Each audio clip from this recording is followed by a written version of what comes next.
No, no, I get up. No, no, no, no, I get up. No, no, can't deny it. Good evening, everyone. Thank you for joining us for this amazing another panel about startup innovation. And it's my name is Patrick Juranek, founder of Startup Disrupt, and it's my pleasure to welcome here these two amazing gentlemen, Jan Zarak and Thijs Strangers. So please, gentlemen, could you please introduce briefly yourself? Please go first. Yeah, thank you. Hi, my name is Thijs. I am currently the head of labs for Northern and Central Europe at WeWork. Responsible for the progression of hundreds of startups in our 6 labs locations in the region. And prior to that, I've been an entrepreneur for the past 16 years, built 4 companies, 2 successful, 2 not so successful, and there was also a great learning. I used to be part of the ING Global Innovation Team. I'm very excited to be here. Thank you, Thijs. Hi, I'm Jan Zarak. I'm investor. I help startups. I help also large companies doing digital transformation. In the startup world, I'm focusing on software and IT and technology companies. Prior to that, I spent 20 years with Hewlett-Packard. I was a managing director for EMEA, and I was also running worldwide global sales and marketing for HP. And I truly enjoyed the 20 years in the corporate as well. And then 3 years ago, I moved back to Prague, fully located over here and helping the Czech Republic and the Czech startup community to grow up and become successful and competitive in the exciting world of innovation. Okay, thank you very much for your introduction. And as I can see right now, what do you actually think? Because both of you has experience with the startups, because you worked for some technological companies, you are working with the startups, startup founders. So what do you think actually about current situation on the market? What do you think about the crisis which is right now maybe arising, and will be actually something new normal? Or what do you think about current situation? Thijs, if you can please emphasize on that. So I think that having spent my life as an entrepreneur for a while, this is like the 3rd crisis, and I've been sharing lessons from the last crisis with many startup founders the past period.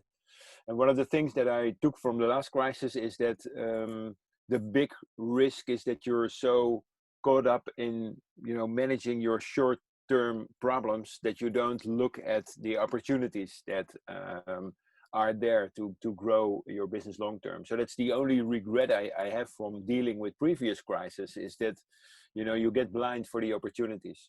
So the current situation, what do I think of it? It's a very broad question. Of course, everything is under pressure. If we look at the position of the startup founder, which are the members that I deal with every day in our startup program, a lot of them have issues with their runway, obviously, and then we see that funding is drying up, or at least the funding mechanisms in Europe are already behind on an international scale, but there now angel funding is basically drying up this year, or the deals are not good. VC funding is still there. There are still gutsy VCs that make investments, and a lot of investments are to save current positions that the investors have taken previously, which I totally understand, but which also means that we more than ever have to teach founders to grow on revenue, right? And that means revisiting your initial proposition and your market validation.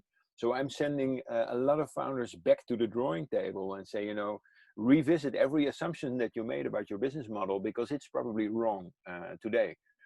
And we've seen, of course, the examples of companies pivoting from doing video for events to doing video for working from home, or from distributing whatever medical instruments to distributing medical tests for COVID testing.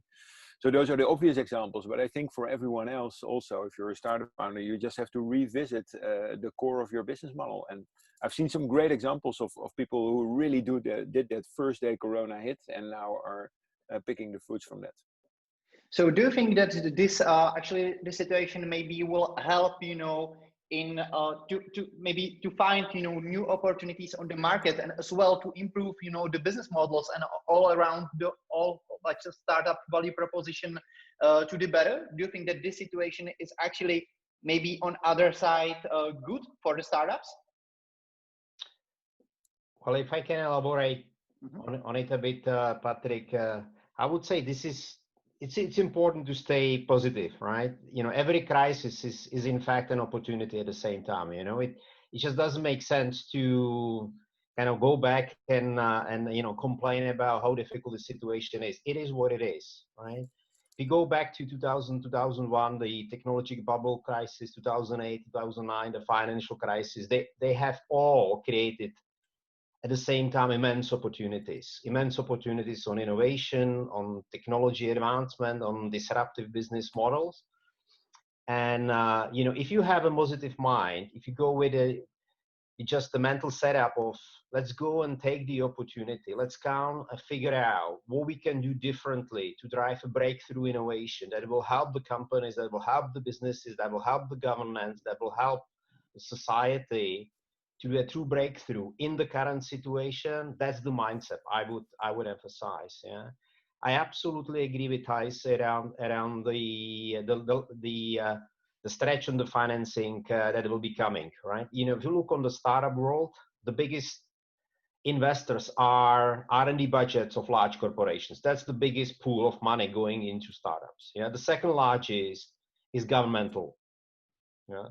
If you look on the companies, the global companies, they will be under immense pressure in terms of the profitability and therefore costs. They will be looking for ways to save, and therefore the R&D budget by design will be under pressure. Yeah. Governments will be showing up their balance sheets, their financials will be under pressure. The venture capitals will be under pressure as well, because many investors are just, kind of stay behind the current investors or current companies they have invested into, but they will probably cut back on the new things. So everybody will be very selective, everybody will be very diligent, but the real breakthrough can still happen and should happen. And this is the opportunity we should go and pursue. So, and Jan, do you think that it will actually increase or decrease the motivation, for innovation overall? It will emphasize the need for a breakthrough innovation.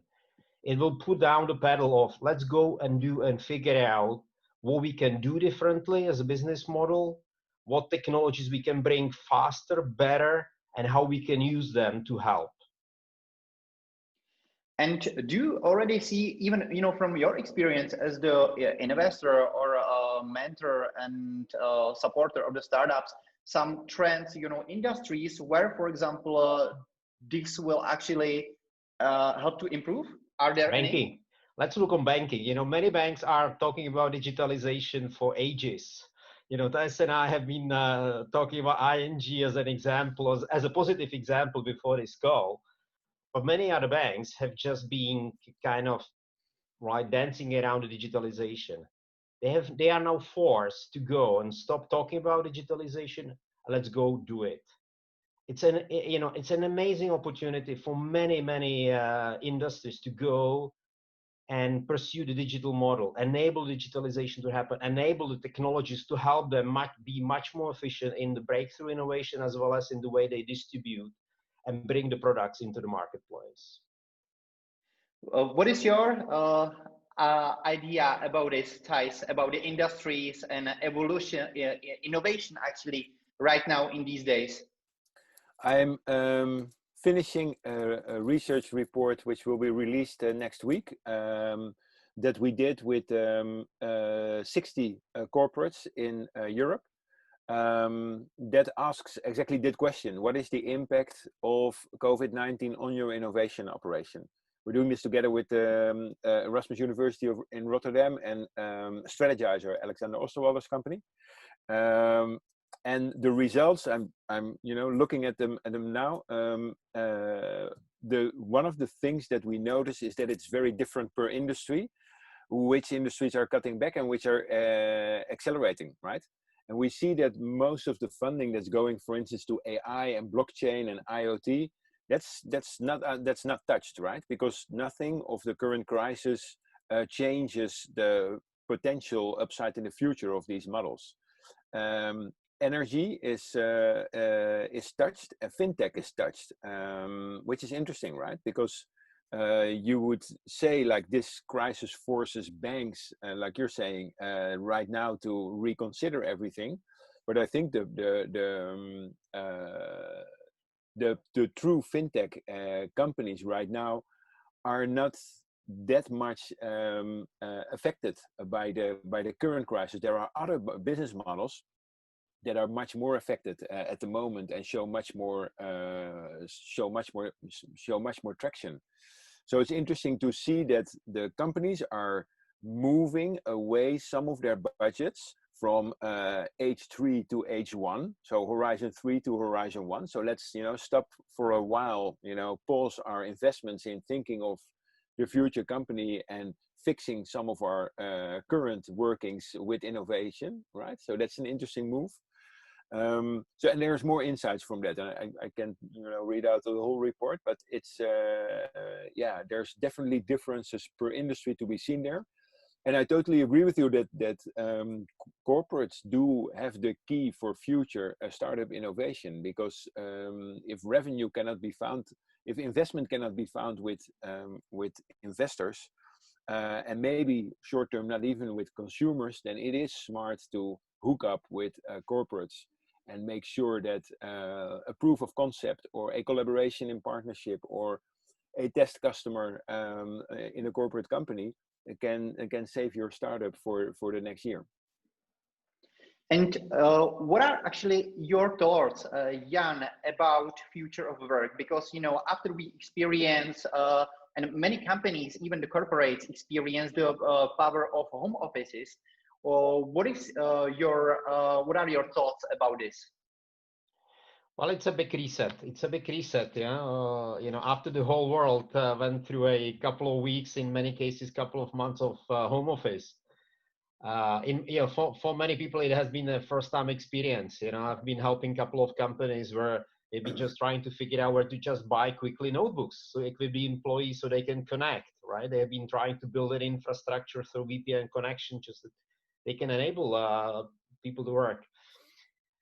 Yeah, I'm a bit puzzled still, personally. I'm a big believer in a social communication. I'm a big believer in Agile, for example. I'm a big believer where people meet and talk and work together and chat and discuss and eat together and drink together and just work together. That they can create much more versus when they are isolated. Yeah. Also, the communication around online, it's you have to learn it. It's kind of art and science at the same time to be effective in collaborating, working together as a team when you're online, when everybody is in a different location. I've been helping one startup that is doing an agile software development, 20 agile developers. Their productivity went down by 40% over the last 8 weeks because they simply lost the ability to work together in the agile environment where they are shoulder to shoulder, creating and discussing. Yeah, so I think it's a big reset. I'm sure many companies will become much more efficient in enabling the home office, and employees will become much more productive in leveraging the home office. But at the same time, I think the power of human communication, ability to engage personally is still a huge factor we should not underestimate. And I'm definitely not the one that believes that the whole 7.7 billion people in the globe will work from home and the offices will be completely empty and corporations will be completely empty. I don't think so. So you think that still the personal contact and personal communication has its place, in terms Absolutely. of business? Absolutely. I'm a big believer in it.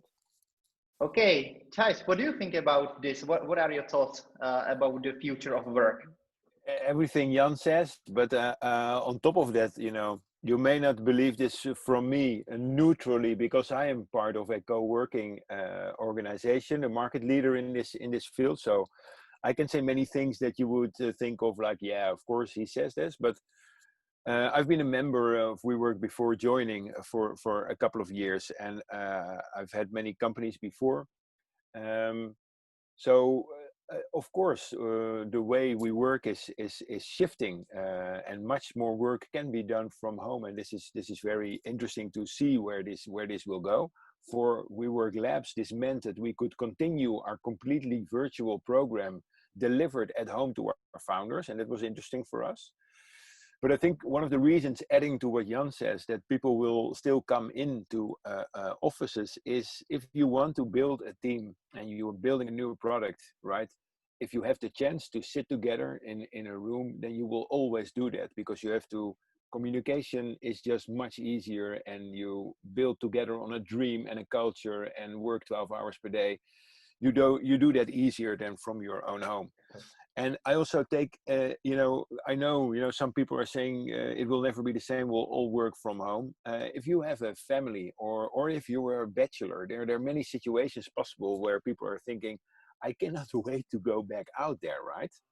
Because you need, as a family, I'm a family man, but I need my decompression time between the office and home, to be the dad at home and be the professional at the office. But also for younger people in startups, and I remember this from the first person I hired as an entrepreneur. We were two founders, me and my CTO.